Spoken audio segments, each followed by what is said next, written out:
This train on this day was designed to stop within 1,780 feet. It didn't. So now we needed to determine why.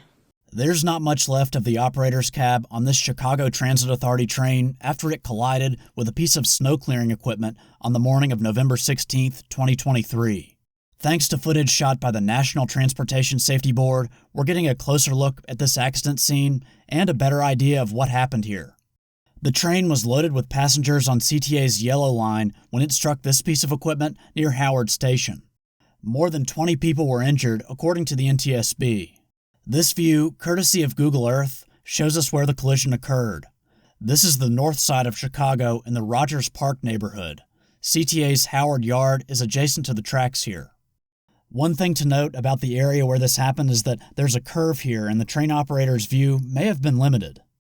Following the accident, the NTSB sent a team of 14 people to investigate.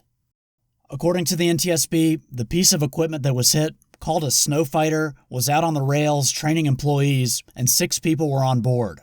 Now, we know that CTA's system saw the snow equipment ahead. It was supposed to be there. They knew it was going to be there. This machine is diesel-powered and doesn't rely on the electrified third rail. NTSB Chair Jennifer Hamady said a preliminary review of the train event recorder data indicated the train hit the snow fighter at 26.9 miles per hour.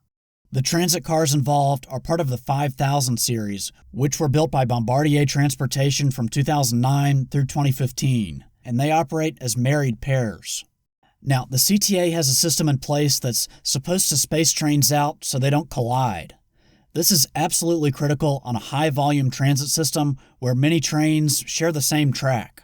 A following train should slow down and stop if it gets too close to another, but the parameters on Chicago's system may need to be examined according to the NTSB chair. The braking distance should have been longer. A brand new system today with the same track, they should have had 2,745 feet to stop that train, not 1,780 feet. That is a design problem. And why is it different today? Over time, cars get heavier, there are more passengers. We'll have to look at some changes that have been made to the system. That's essentially an old design. Hamady also said investigators so far have found nothing wrong with the signaling system and that the operator did slow the train, but something on the rails made that difficult. We know there was some residue. It was thick and black, part of the track. We also know that the wheels were slipping when the operator was braking. This time of year, leaves can often cause trains to lose traction and interfere with braking.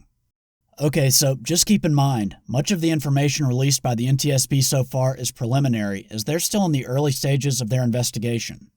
Despite the accident, Hamady says people should still feel comfortable riding Chicago's L. I would take the train tonight. Tomorrow, I have no concerns, safety concerns about taking the train.